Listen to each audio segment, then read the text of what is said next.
Dear student, you are most welcome to our educational channel mechanical Pandit. और मैं आपके प्यारे पांडे सर। आज मशीन डिजाइन में साफ्ट के बारे में पढ़ेंगे कि basically what is this shaft and what and how do you design a shaft when it is subjected to twisting moment only. ऐसे हमने जब साफ्ट पढ़ाए थे आपको लास्ट क्लास में, लेक्चर नंबर 31, जस्ट इसके पहले वाले क्लास में, तो उसमें हमने आपको क्या क्या बताए हैं। तो basically shaft is a power transmission unit, ठीक है ना। सबसे पहले तो ये समझिए कि पावर ट्रांसमिशन यूनिट है, ठीक है। कैसे काम करता है, जैसे आटा चक्की आप देखे होंगे ना, तो ये एक साफ्ट है, ठीक है ना। इसके ऊपर जो है क्या होता है, पुली होता है, और पुली के ऊपर जो है आपका बेल्ट लगा होता है, और ये दूसरे साफ्ट से ये मोटर हो गया आपका, ठीक है ना। और ये क्या हो गया आपका, चक्की, ठीक है ना, रोलर, ठीक है। तो ये जो है क्या है, बेसिकली साफ्ट है, ठीक है। अब ये साफ्ट जो है आप समझ सकते हैं, चाहे कई बार आप देखेंगे कि जो है आपका इसमें बियरिंग में फिट है, ठीक है ना, बियरिंग में ये साफ्ट फिट है, और इसके ऊपर जो है आपका व्हील है या जो है कोई डिस्क है। अब ये रोटेट कर रहा है, तो ये रोटेट कर रहा है, जैसे कि अभी हमने आपको ये दिखाया, तो अब आप समझ गए होंगे कि ये भी क्या है, बेसिकली साफ्ट है। देख रहे हैं ना, this is the example of shaft. अब यहाँ पर साफ्ट में देखिए रोटेट भी कर रहा है, ठीक है ना। तो अब ये रोटेट करेगा, तो अब इस तरह के साफ्ट में क्या होगा, बेंडिंग लोड भी होगा और ट्विस्टिंग भी होगा, ठीक है ना। दोनों भी हो सकता है, केवल एक हो सकता है, दोनों पॉसिबिलिटी है। अब इसमें हमने आपको बताए थे, ठीक है ना, काफ़ी सारा कॉन्सेप्ट बता चुके हैं। आज जो हम बात करेंगे basically design of this shaft. तो डिजाइन ऑफ दिस साफ्ट की यदि बात करते हैं तो दो तरीके से डिजाइन करते हैं साफ्ट को, ठीक है ना। साफ्ट, ठीक है ना, may be designed, may be designed on the basis of पहला जो है किस बेसिस पे आप डिजाइन करते हैं, स्ट्रेंथ पे, ठीक है ना, स्ट्रेंथ। और दूसरी जो सबसे इंपॉर्टेंट प्रॉपर्टी है, that is the stiffness, stiffness और रिजिडिटी, ठीक है ना। ये कितना वो स्टिफ है। स्टिफ का मतलब होता है कि जब इसके ऊपर आप लोड लगाएंगे तो ऑब्वियसली ये बेंड हो जाएगा, ठीक है ना। लेकिन बेंड होने के बाद कितना क्विकली ये अपने ओरिजिनल पोजीशन पर आ जा रहा है, दैट मीन्स कि when you apply the load here it will bend like this, but after removing the load it will regain its original shape. कितना क्विकली जो है ये अपना ओरिजिनल शेप रिगेन कर लेता है, दैट इज दी स्टिफनेस। और स्ट्रेंथ क्या है कि बेंड हो ही नहीं, लेकिन ऐसा हो नहीं सकता, बेंड तो होगा, ठीक है। जैसे एक पतला सिक आप देखेंगे तो फ्लेक्सिबल भी होता है, ठीक है ना, और मजबूत भी होता है, ठीक है ना। तो फ्लेक्सिबिलिटी और मजबूती दोनों चीज होनी चाहिए जब साफ्ट डिजाइन करते हैं। तो तीन चार कंडीशन जो है लेते हैं हम लोग, कि सबसे पहले कि साफ्ट हो सकता है कि ट्विस्टिंग मोमेंट ही सिर्फ इसके अंदर आए, ठीक है ना, हो सकता है बेंडिंग मोमेंट आए। आज जो हम लोग पढ़ेंगे ट्विस्टिंग मोमेंट के बारे में पढ़ेंगे, नेक्स्ट क्लास में जो है हम लोग बेंडिंग के बारे में पढ़ेंगे कि बेंडिंग मोमेंट ओनली अप्लाई हो रहा है। फिर उसके नेक्स्ट क्लास में हम लोग पढ़ेंगे twisting moment plus bending moment, दोनों अप्लाई हो रहा है, ठीक है ना। Shaft is subjected to combined twisting and bending moment. फिर उसके नेक्स्ट क्लास में हम लोग पढ़ेंगे कि shaft subjected to axial load, ठीक है ना। ये ट्विस्टिंग मोमेंट होगा, ट्विस्टिंग ट्विस्टिंग मोमेंट होगा, बेंडिंग मोमेंट होगा, प्लस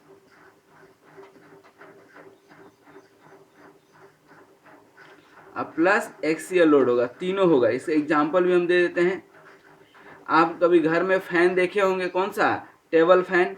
टेबल फैन में ये क्या है आपका, इधर मोटर है, ये क्या है, मोटर में फिक्स है, और ये जो है आपका फैन है।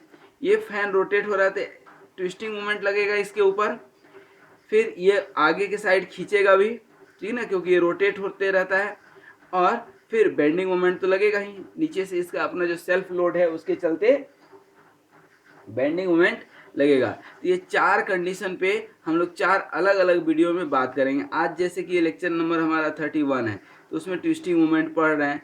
32 लेक्चर नंबर में बेंडिंग मोमेंट, सॉरी आज 32 है तो 32 में ट्विस्टिंग मोमेंट, 33 में बेंडिंग मोमेंट, 34 में twisting moment plus bending moment, और 35 में twisting, bending and axial load तीनों लगेगा, उसको हम लोग पढ़ेंगे। ठीक है, तो आइए स्टार्ट करते हैं कि जो है कोई शाफ्ट है, इसमें ट्विस्टिंग मोमेंट काम कर रहा है। अब शाफ्ट कैसा होगा, ध्यान दीजिएगा कि ये हमारा शाफ्ट है, ठीक है, ये क्या है, हमारा शाफ्ट है। ये जो है आपका क्या है, इंड पोजीशन है। इसके ऊपर जब आप ट्विस्टिंग मोमेंट लगाते हैं, ठीक है, तो ये क्या हो गया आपका एक्सिस। अब देखिए इस इधर भी यदि फ्री है, it is free to rotate, तो कहीं कोई स्ट्रेस इसके अंदर नहीं लगेगा। लेकिन यदि ये आप फिक्स कर दिए, ये क्या कर दिए हैं आप, फिक्स कर दिए हैं, ठीक है ना, ये क्या है, फिक्स हो गया। अब इसको रोटेट करेंगे तो यहाँ का ये जो पार्ट है, मान लीजिए ए पॉइंट, ये कहाँ खिसक करके चले जाएगा, ए डैश पे, ठीक है, और ये खिसक करके चले गया यहाँ पर, ठीक है। और इसको अब जब थोड़ा सा ये व्यू देखेंगे, साइड व्यू आप देखेंगे तो क्या होगा, यही है, और इसकी रेडियस क्या है, आर, ठीक है ना, इसकी रेडियस क्या थी, आर। अब ये जो पॉइंट है ए, ये फिसल करके कहाँ चले गया आपका, ए डैश पे। तो ये जो होता है that is the angle of twist, क्या है, एंगल ऑफ ट्विस्ट। और यहाँ पर जो है ये क्या हो गया, एंगल ऑफ ट्विस्ट। और यहाँ जो आपका हुआ सरफेस के ऊपर जो आपका, देखिए ये सरफेस जो है उठ करके कहाँ चले गया, ए डैश पे। तो ये जो होता है that is the shear strain, इसको क्या कहते हैं, शियर स्ट्रेन। अब इससे आप निकाले थे, अब इस लेंथ ऑफ शाफ्ट क्या है, एल, ठीक है। अब ए डैश निकालेंगे फ्रॉम ट्रायंगल, ये मान लीजिए ओ है और ये ओ डैश है यहाँ पर, तो ट्रायंगल ओ, ठीक है ना, ओ ए डैश, माने ओ ए डैश से निकालेंगे, ओ ए डैश से, ठीक है। तो ए डैश क्या होगा, ठीक है ना, आर इंटू थीटा होगा कि नहीं, ठीक है। और from triangle A dash O dash, ध्यान दीजिएगा, triangle A dash O dash, इस वाले ट्रायंगल से, तो ये फाई क्या होगा, ए डैश कितना निकलेगा बताइए तो, ए डैश कितना निकलेगा, ये फाई, ठीक है ना, क्या होगा, फाई इंटू एल, ये पूरा लेंथ कितना है, एल, एल इंटू फाई होगा। अब यही फाई क्या है, शियर स्ट्रेन है, क्या है, फाई शियर स्ट्रेन है। और शियर स्ट्रेन आप पढ़ चुके हैं कि shear stress tau is directly proportional to shear strain, ठीक है। और यही टाउ जब आप निकाले थे तो क्या निकाले थे आप, सी इंटू फाई, सी क्या है, मॉडुलस ऑफ रिजिडिटी, और फाई इक्वल टू क्या हो जाएगा, टाउ बाई सी, ठीक है। ये एक कॉन्सेप्ट आप याद रखिए। ये शियर स्ट्रेस कहाँ से निकाले थे आप, ये कि यहाँ से जब लोड लगाते थे तो एंगुलर डिफॉर्मेशन होता था, याद होगा आपको, ठीक है, ये एंगल फाई। अब यहाँ पर क्या हो जाएगा, R theta equal to L phi, ये आर थीटा रहने दीजिए, एल फाई क्या हो गया, एल फाई की जगह tau by C, L into tau by C, ठीक ना। तो यहाँ पर देखिए तो क्या लिख सकते हैं आप, ये टाउ यहाँ रहने दीजिए, ठीक ना, और आर को इधर ले जाइए, तो tau by R equal to C theta by L. देखिए तो एक ये फॉर्मूला मिल गया कि नहीं आपको, ठीक है। तो that is the relation how the shaft is going to be twisted and how do you find the twisting angle of twist, ठीक है। और ये रिलेशन मिल गया। एक और रिलेशन होता है टोर्सन इक्वेशन, जो आप पढ़े थे, टोर्सन इक्वेशन बस बिल्कुल इसी से निकल करके आया था, ठीक है।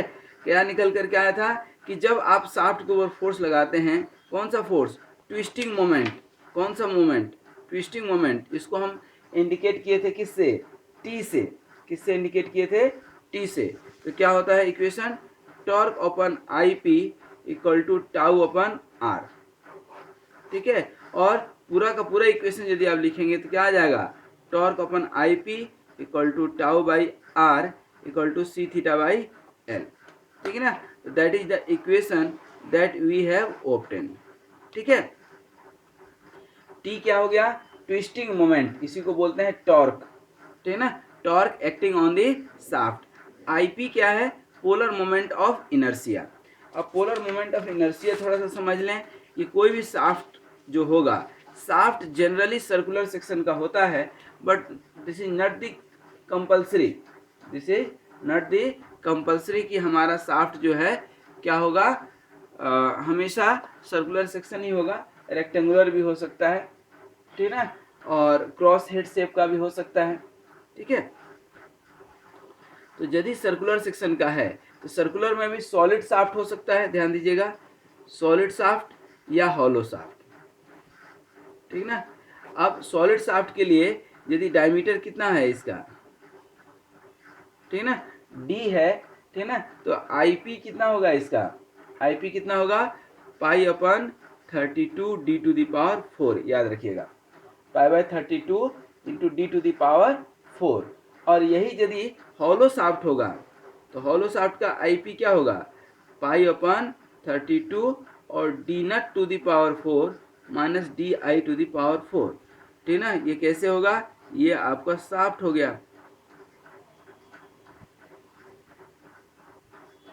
ठीक ना।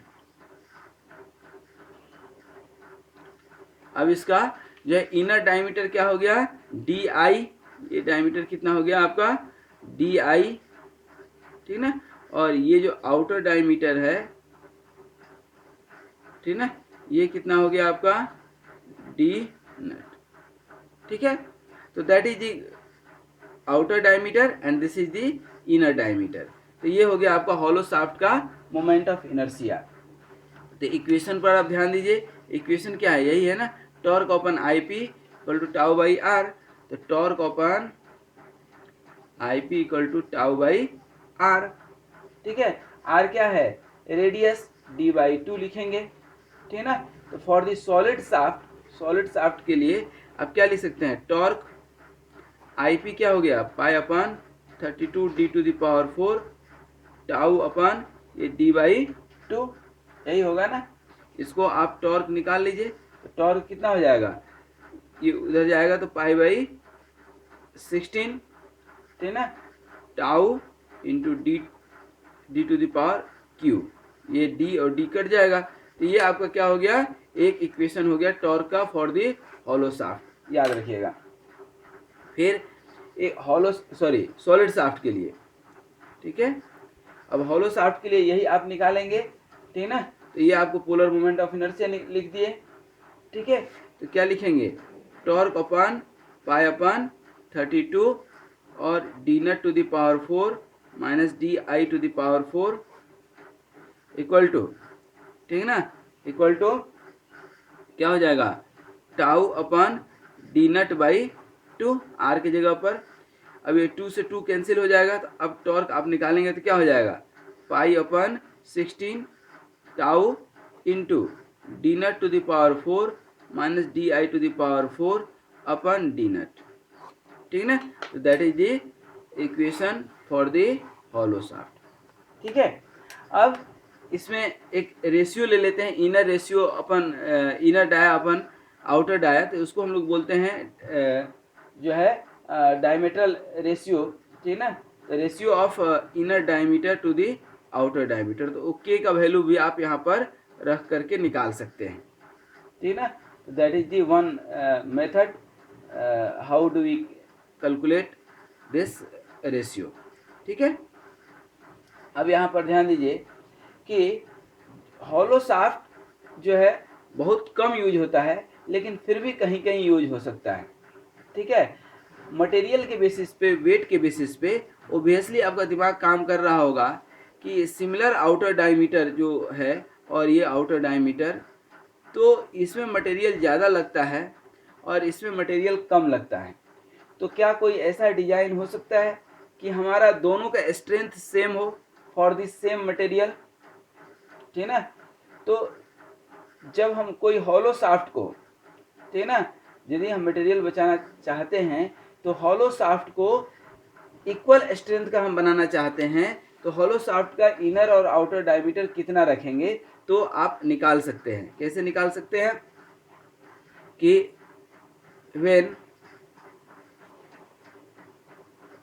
हॉलो, क्योंकि एक चीज तो आपको समझ में आ गया कि hollow shaft usually weaker then solid shaft होगा, लेकिन हम इक्वल स्ट्रेंथ का बनाना चाहते हैं तो, ठीक है ना। तो when hollow shaft is to be made in equal strength to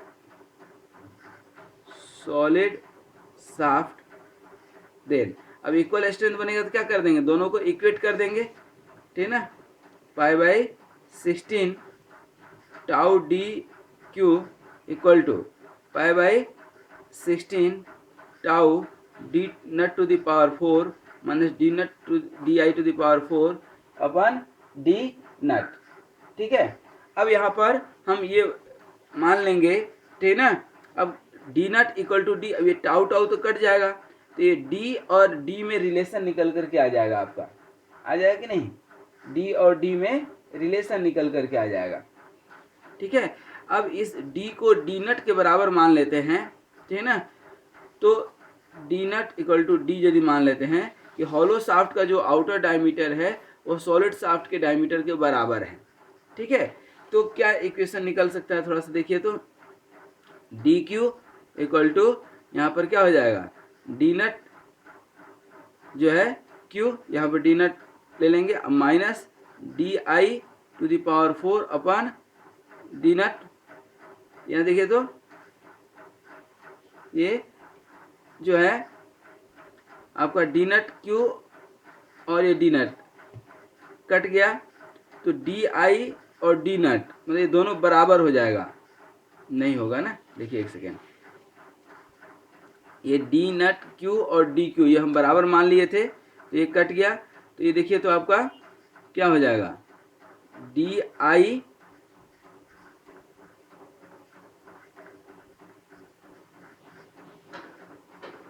नहीं, ये गड़बड़ हो गया। इस तरह से आप नहीं मान सकते हैं, आप रिलेशन निकाल सकते हैं, ठीक है, ध्यान दीजिएगा। क्या रिलेशन, रिलेशन इतना ही निकलेगा, ये आप नहीं मान सकते हैं। आउटर डायमीटर इक्वल स्ट्रेंथ के लिए आपको डायमीटर निकालने पड़ेंगे, D Q equal to D naught Q minus D I to the power 4 upon D naught. अब ये रिलेशन इस्टेब्लिश हो गया किसमें, डायमीटर के बीच में, ठीक है ना। तो कोई एक डायमीटर आपको मालूम है, ठीक है ना, इसका आउटर डायमीटर फिक्स कर दीजिए, तो ये आप इनर डायमीटर निकाल सकते हैं, that is the concept here only, ठीक है। बशर्ते कि दोनों में शियर स्ट्रेस का वैल्यू भी आप इक्वल मान लिए, तभी तो यहाँ पर कैंसिल किए हैं, ठीक है। उसके बाद ट्विस्टिंग मोमेंट एक और तरीका से निकाल सकते हैं, जैसे इंजन वगैरह का निकालते हैं हम लोग, ठीक है ना। ट्विस्टिंग मोमेंट,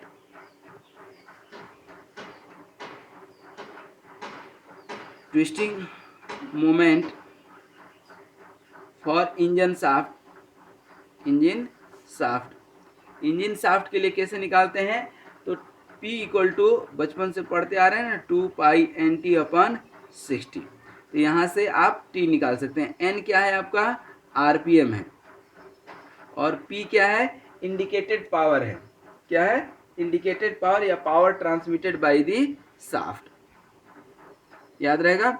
उसके बाद तीसरा और लास्ट कि यदि कोई पुली है, ठीक ना, और ये बेल्ट है इसके ऊपर, ये आप पढ़ चुके हैं कि एक जो है आपका क्या होगा, टाइट साइड होगा, और दूसरा क्या होगा, स्लैक साइड होगा, ठीक ना। और इनकी एक रेडियस होगी अपना, ठीक है ना, कैपिटल आर और ये स्मॉल आर, जो भी आप मान लीजिए, ठीक ना, ये दोनों इक्वल भी हो सकता है। तो यहाँ से भी आप टॉर्क निकाल सकते हैं, T1 minus T2 into r, T1 minus T2 into r, ठीक है ना। तो ये 3 तरीके से आप ट्विस्टिंग मोमेंट निकाल सकते हैं। एक तो सिंपल ये हमने आपको बता दिया, ठीक है, on the basis of shear stress developed inside the material, and if diameter is known you can find the twisting moment. Another is the power shaft and third one is the belt drive. ठीक है, अब यहाँ पर एक question हम लोग लिख लें, ठीक है ना।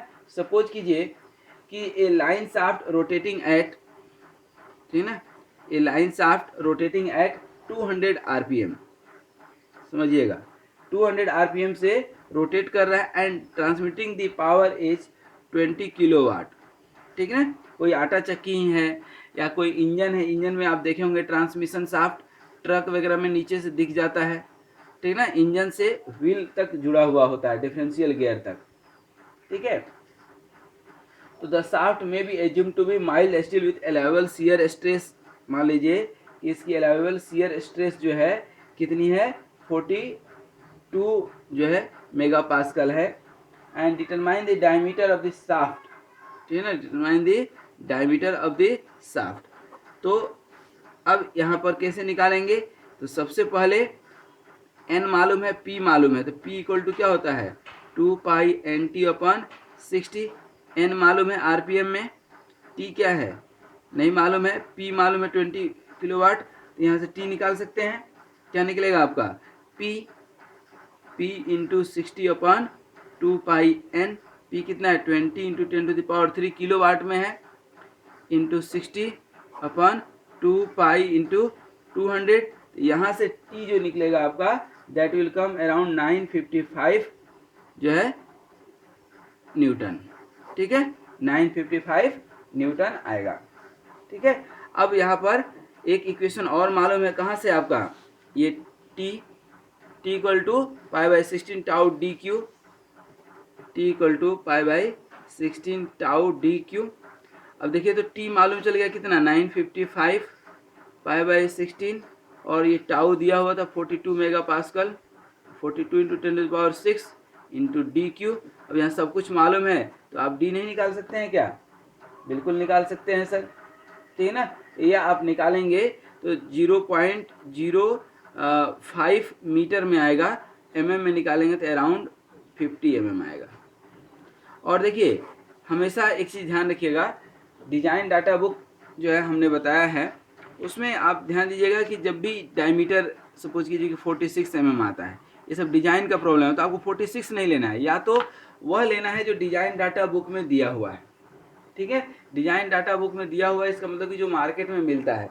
अब आपका आया 46 mm, 46 mm का डायमीटर का शाफ्ट जो है मार्केट में मिलता ही नहीं है, तो आप क्या करेंगे, ठीक है ना, उसको इन अराउंड वही मानेंगे जो मार्केट में आपको मिलता है, ठीक है ना। तो मार्केट में जनरली 50 mm का मिलता होगा, ठीक है ना। अब ये हम भी डाउटफुल है, तो अब आपको क्या करना पड़ेगा कि जैसे मार्केट में जो मिलता है, हमारे पास 46.5 का आ गया शाफ्ट कैलकुलेशन में, तो वो थोड़ा ही मिलेगा, तो we have to take round figure first of all, and second thing कि either you have to calculate from the design data, you have to see the data book, data book में वह सब दिया हुआ है जिससे कि आपको मार्केट में जो मिलता है, ठीक है। तो आई होप कि जो है डिजाइन ऑफ द शाफ्ट का कॉन्सेप्ट समझ में आया होगा आपको कि कैसे हम शाफ्ट डिजाइन करते हैं, और जो है ट्विस्टिंग मोमेंट से कैसे करते हैं, ट्विस्टिंग मोमेंट से कैसे निकालते हैं, ये हमने आपको बताया, ठीक है।